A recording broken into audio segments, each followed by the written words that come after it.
This is day 8 of the June 94 10-day retreat in Springwater.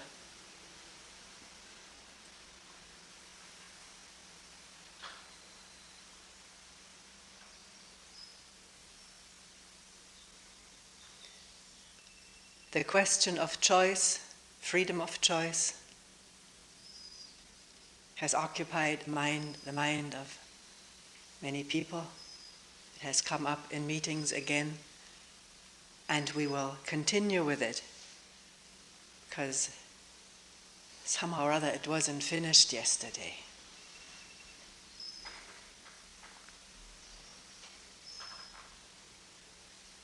An added question in a group meeting yesterday was, what is my responsibility? Do I have responsibility for waking up? Actually, at first it was, do I have responsibility for my life? And upon some further pondering and questioning, am I responsible for waking up?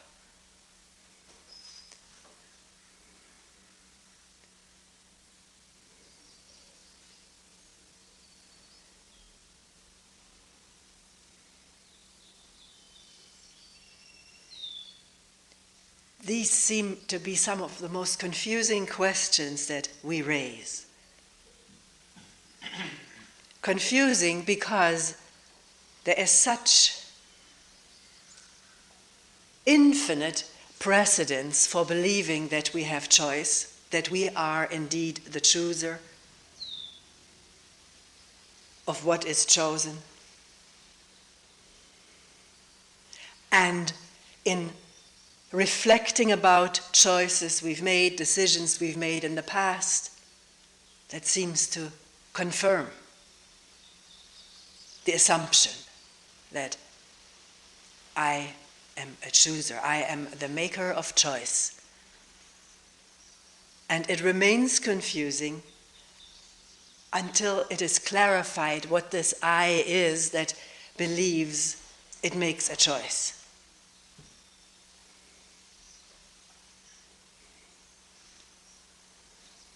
Because this question cannot be settled by argument or dialogue,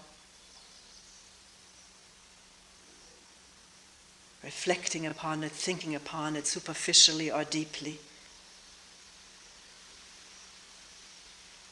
agreeing or disagreeing, taking one side or the other. Can only be resolved upon finding the chooser.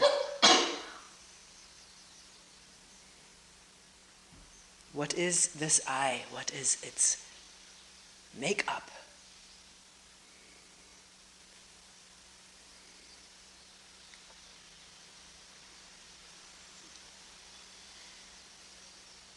What comes to mind right now is a deer that I watched the other day, a few of them, at dusk in the upper meadow, grazing and looking, and moving on to graze, and looking, and moving on, and looking again, and moving into the forest. Did that deer choose to move on? Because animals don't choose to do what they do them. They act, they respond to situations, better grass, better nourishment, better protection, running away from what is signaled as danger, and with that constantly on the move. It seems to be the way of most animals, constantly on the move.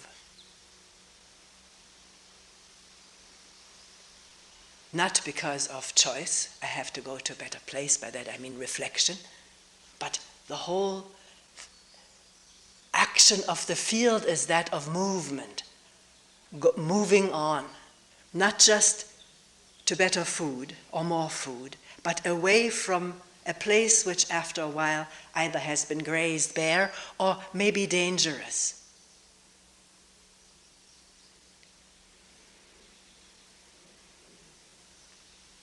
How animals know how and where and when to move, we don't really know. We call it instinct. We could also call it a general intelligence that prevails throughout the living universe, which prompts movement toward and away from. We could also call it wanting, desire, pleasure or absence from danger.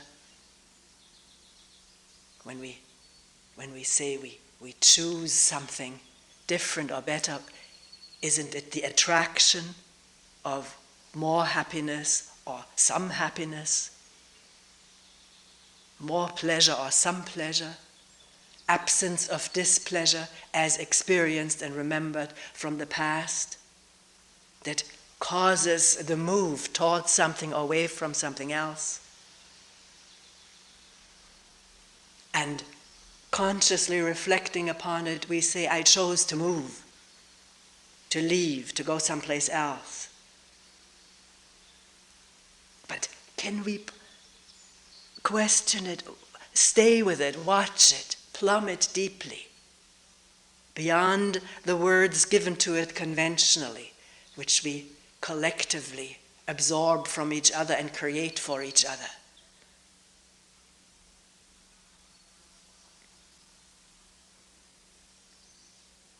Why do I, quote unquote, choose? Why do I choose to do something?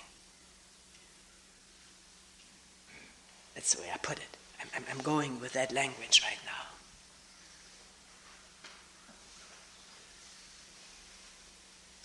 Or why did I choose to do that? And just to say I'm free to do that doesn't add anything but another word.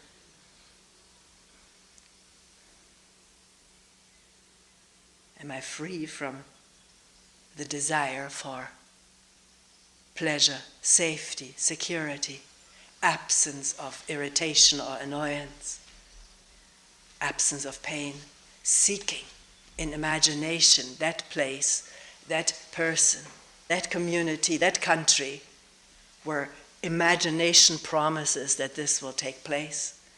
Maybe one has tried it out in experience and has experienced something, and memory will say, this is where I need to go, what I choose to do, need to choose to do. A different job, where there may be less of this and more of that, always measured in terms of what? And please don't take the words as being condemners or approvers or disapprovers. We're examining, and I'm looking at myself.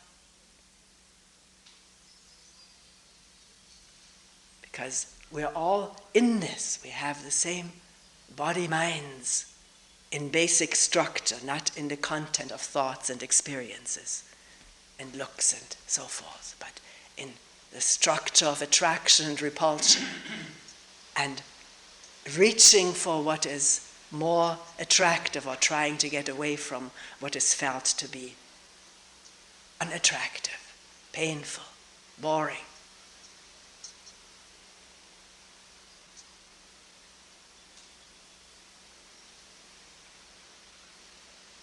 Maybe it would be possible, we hinted at that yesterday, to express our movements in space of time without using the words I chose, just watching what happens and expressing it that way. Then there wouldn't be the constant recreation of this entity I,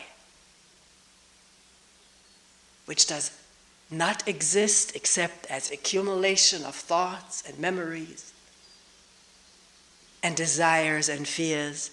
I'm just picking out a few of the elements.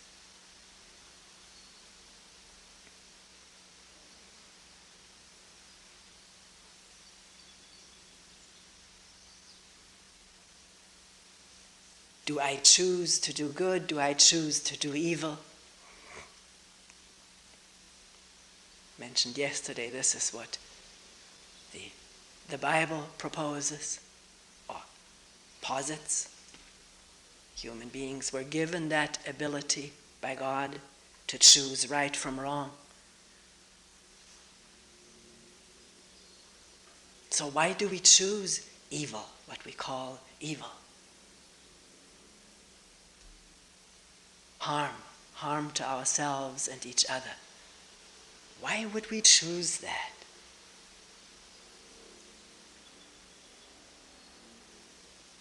Because it gives us pleasure. There is such a movement as pleasure in perversion, lust in inflicting pain.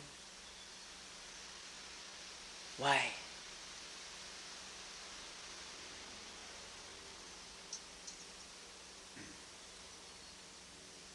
What has happened to a human being during his or her lifetime to find pleasure in inflicting pain? And what has happened to a human being in his or her lifetime to find pleasure in helping, in doing good, in doing what at least may appear as selfless work? Maybe upon closer examination, our selfless deeds aren't so selfless either, because we gain pleasure from the knowledge that we're doing good. Don't accept it, examine it. One may have never dared to look because the image is so powerful, the obligation to maintain an image of being selfless and doing selfless things for the sake of the image, which is protective. I will be pleasant unto God, may have been the idea, the early inculcation, if I do good works. And I certainly do not want to incur his wrath. So fear and desire for pleasure may play a big part in our selfless actions. There may not be presence of desire for pleasure or pain. It has to be examined if we want to honestly see what goes on when we say, I choose, I am free, I have free choice.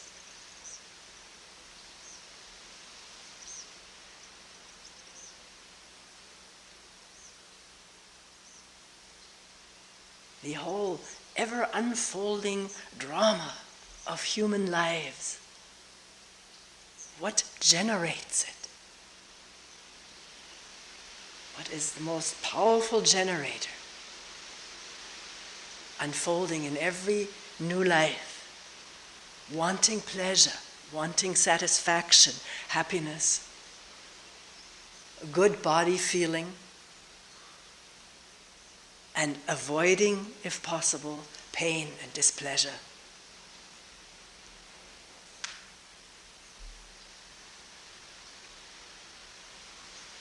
Is that painful to hear? Or causes anxiety? Why? It causes anxiety or pain if the image is otherwise. But here we can at least temporarily suspend the images we have. Can we? As so much blockage that blocks out the light. And look freely at what unfolds in ourselves, each other. As we put terms on it that make confusing and misleading.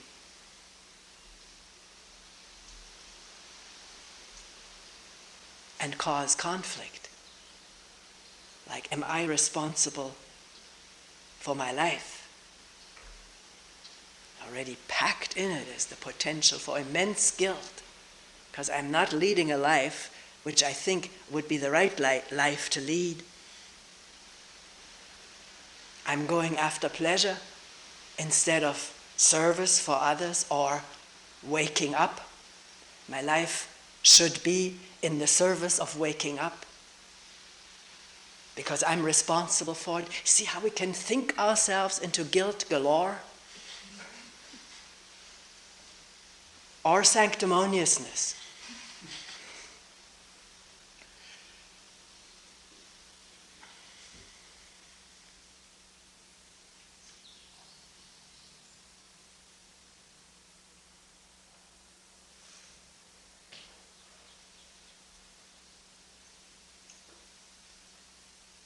We have under our porch roof a column of a brick column with some space on which a robin built a nest. Actually, a few years ago it did, and then for some reason something happened. Maybe the chipmunk got the eggs. We didn't ever see anything hatching or the robin feeding little mouths. And then one year the spot was vacant, and this year two little wrens, I think they were sort of working on that leftover structure, renewing it, outfitting it. And then came the robin again, maybe of 3 years ago, who knows? But with great assertiveness, if I may project, she or he, or both of them, I can't tell one from the other, ousted the wrens, who were still manufacturing. We're not ready yet. And the wrens were very confused. When the robin wasn't there, they would flutter there, sort of almost fluttering and standing still, like clumsy hummingbirds, not quite daring to enter, not quite wanting to go away. But then the robin came and off they took. After a while, we didn't see the wrens anymore, but the robin was in place, finishing carrying sticks of dry grasses, and then beginning to hatch. Couldn't see the eggs, they're too high up. You could just see her face, and usually it was oriented toward our living room, where she would see movement, and in the beginning every slight movement and she would take off, leaving her traces on windows and house and brick below. And after a while she wouldn't take right off. One could say she's learning, or maybe the instinct to stay on those eggs became stronger, overriding the urge to fly away.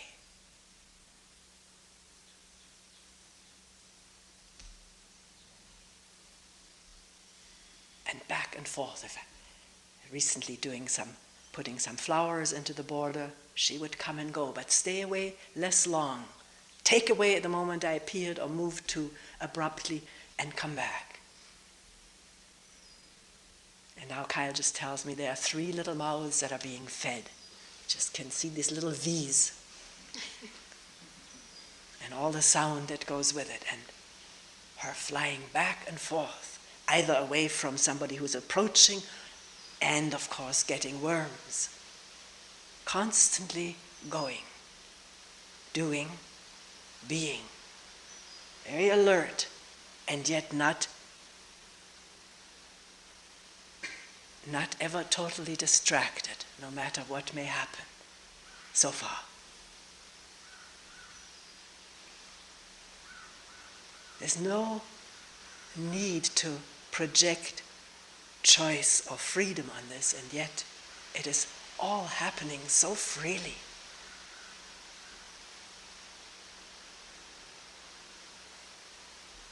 So rightly. Unfolding, reproducing, producing young ones, feeding them.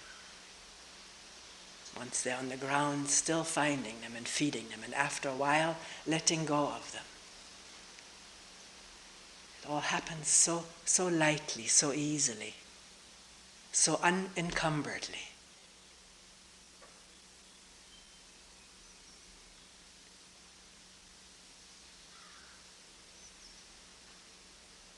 Why did I bring this up? It just came to mind. The absence of thinking, what should I do? What should I choose? Am I doing the right thing? Is something else better for me?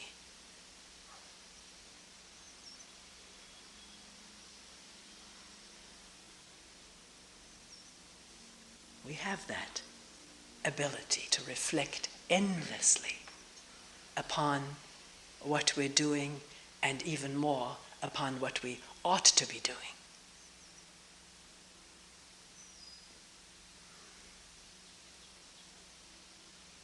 And with this heavy weight of pondering and enormous chunks of time spent in the imagination of where we should be, what we should rather be doing, little energy left to be in touch with what we are doing. In the most elemental sense, in a retreat, being in touch with just simply breathing and hearing the wind blowing, the leaves rustling, the birds singing or crowing.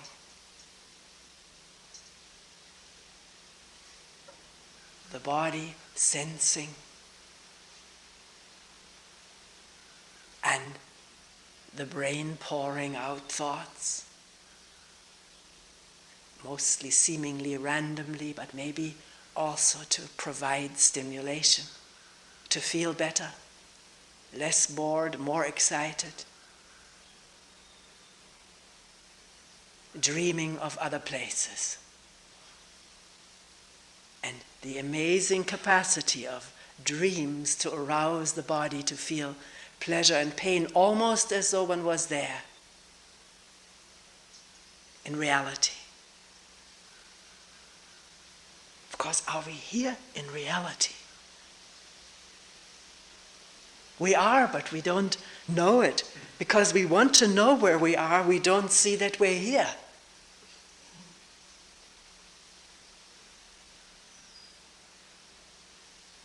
Because we want to know that we're doing meaningful work that we can approve of in terms of our imagery and ideas. We are not perceiving the meaningful work that is going on. First of all, in barely existing. By barely, I don't mean almost croaking. I didn't mean it.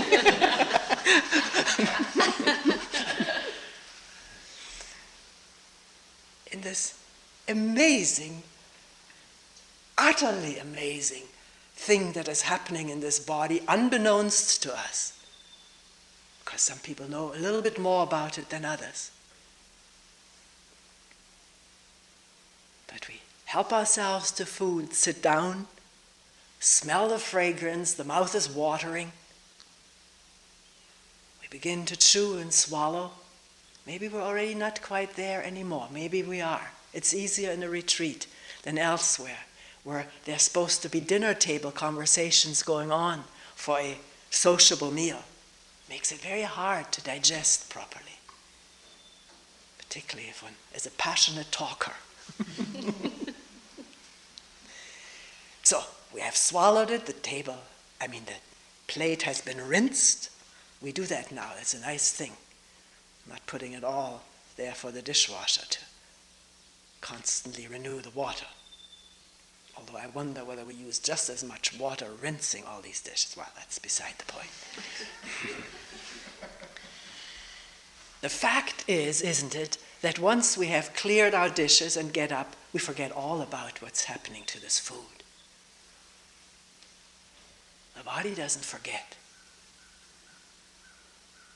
It does the most intricate things with it, so intricate that when I read about it, I can't understand it. It's too difficult for me to follow.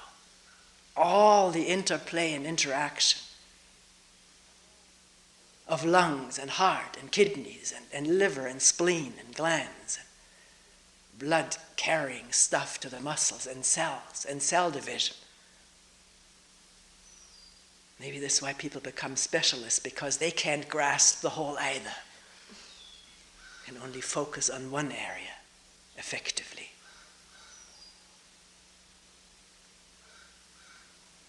Do we choose to do that? Of course we wouldn't say we do. Why don't we say that? I choose to digest my food. I have responsibility. Because sometimes we think that, or we may be inculcated to chew properly. We were told that as kids. It became sort of an injunction to chew attentively, not just to gulp the stuff down. But most of the time we leave this body alone to do its marvelous work.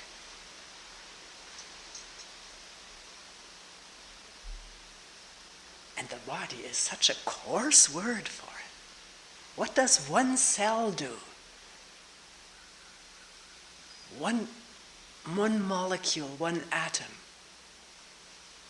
one nucleus with the particles swirling around it in vast space, which is supposed to correspond to the space distances between galaxies or within galaxies.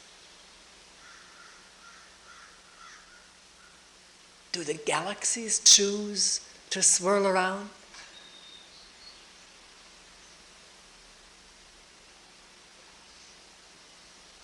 Does the sun have responsibility to shine on this earth, to keep it going?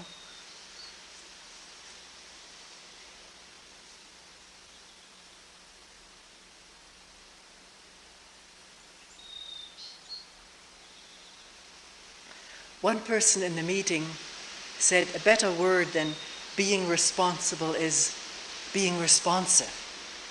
I like that way of using responsibility. Responsive to this moment of happening, of actual happening. Wakefully, not just habitually. Most of the time we are responsive, or rather not responsive, let's keep that word, for wakefully responding now. Most of the time it's reactive from our past, habits, patterns. Wow.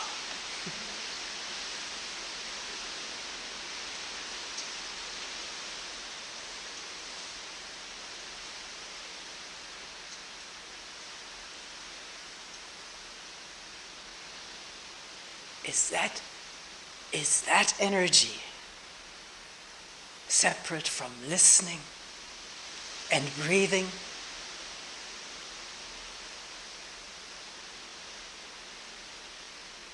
And sitting and beating heart?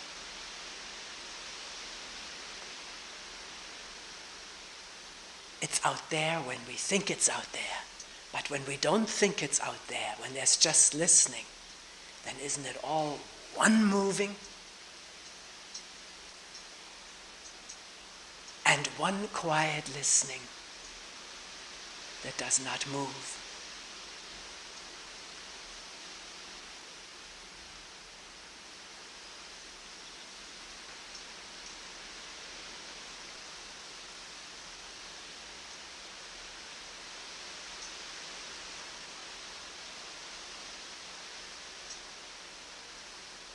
We were saying most of the time we're not responsive, we're reactive from past habits which have created their own fulfillment, satisfactions.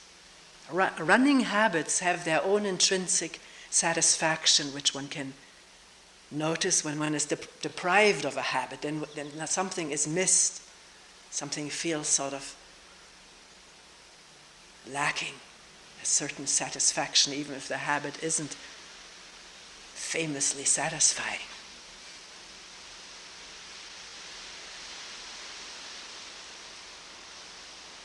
One person told me, I was able to drop on the spot a very insidious habit of many years, I don't remember how long, just because someone said, you can choose not to do it. Or you can choose to drop it. You have that freedom of choice. And lo and behold, it was dropped. I haven't done it since. It's now a month or so. I don't quite recall the time. What does that speak for? What does that mean? What happened?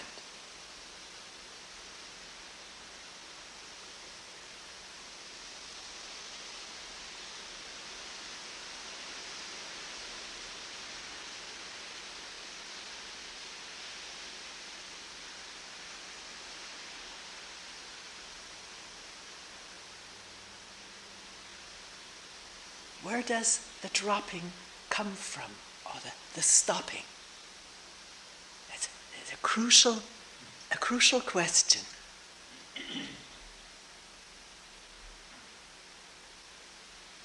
Does it come out of the lightness and wholeness of awareness, which exposes the habit, the harmfulness, the insidiousness, the wastefulness of it, completely exposed? And with that, no need to continue.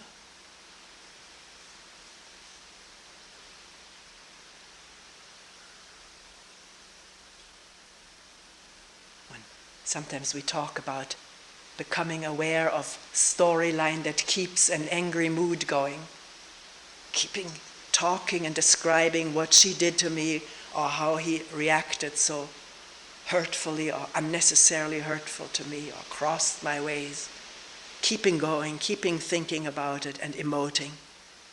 And this anger is sustained. If there is awareness of that, a waking up to the storyline, carrying the anger or sustaining it, there can simultaneously be the realization that doesn't have to continue. Doesn't have to continue talking to oneself about it. And with that, the line drops and the anger abates. Depending on how riled up the body has gotten, it may take longer or shorter. But no fuel, no fire.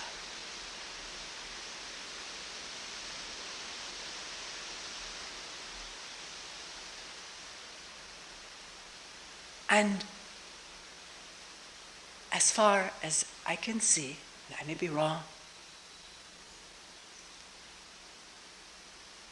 awareness is there in its intelligent functioning when the I is in abeyance, when the field is not taken up with I-ness, me-ness, needs and desires and fears and worries. When that is in abeyance, self-enclosure is in abeyance. No energy running through the circuits.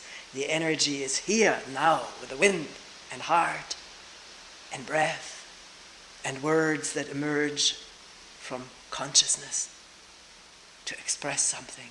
That's where the energy is.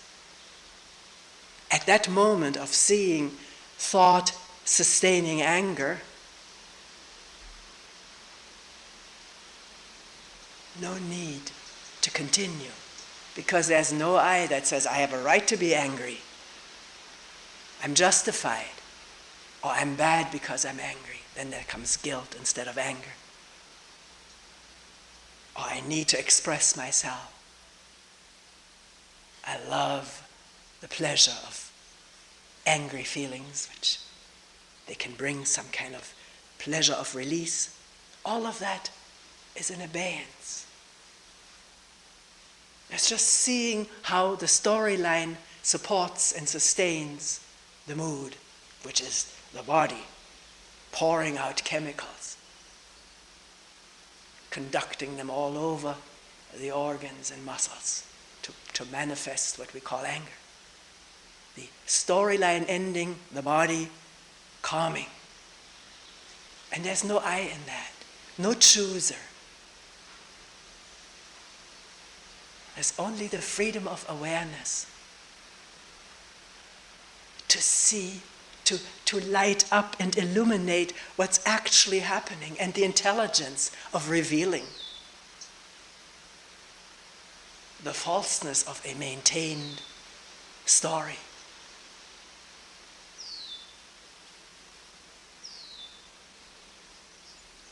I'm not saying it judgmentally, it's so. At a moment like that, I could never say, honestly, I chose not to be angry. Although conventionally I may have learned to put it that way. But if I look closer, which is what I'm beginning to do here with this work, then words come which express more accurately the situation which is illumined with awareness, lit up or made clear.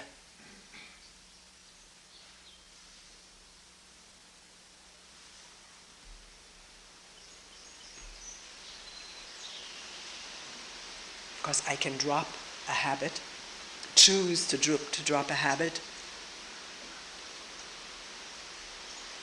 and a lot of this kind of behavior modification is done with introducing new ones which are less harmful, less insidious, and this may happen on its own. I may not do this, but now I do that. This all needs to be observed very carefully and unromantically.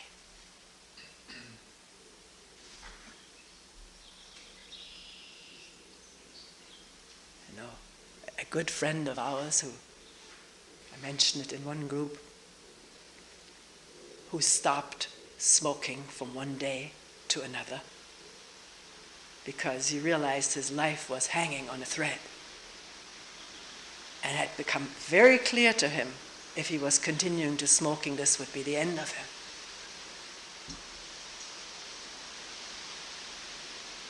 The way I would put it is not that he chose not to smoke, but he had no choice just to quit smoking. There was no choice. Of course, if we are self-destructive, then we go on wanting to hurt ourselves, which is also not a free choice. It depends on our whole past, which is the whole past of this entire universe. Not separate from it.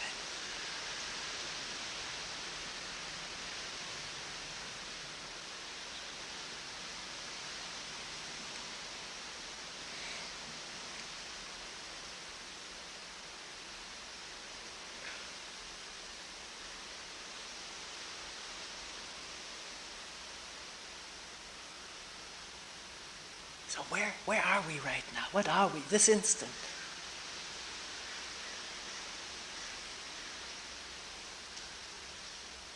And not reflecting upon it will get us nowhere.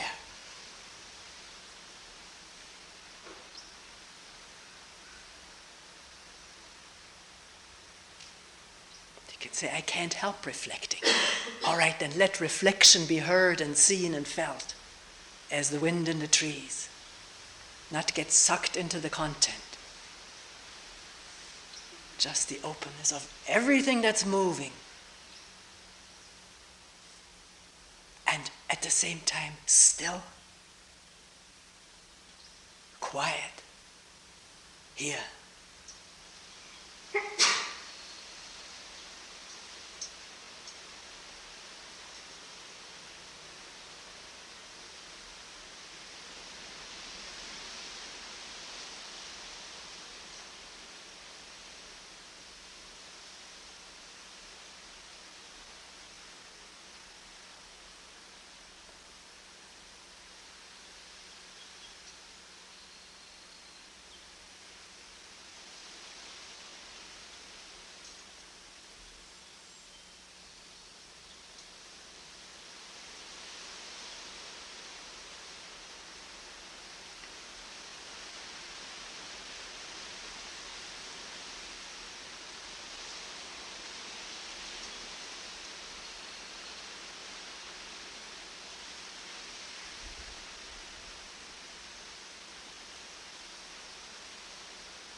Are thoughts running? Competing with the wind?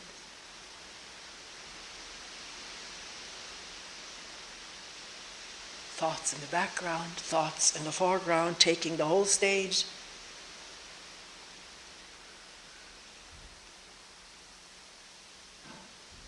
Or is there some awareness without knowing of everything that's there, without needing to label it or react to it or own it?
We will end here for today.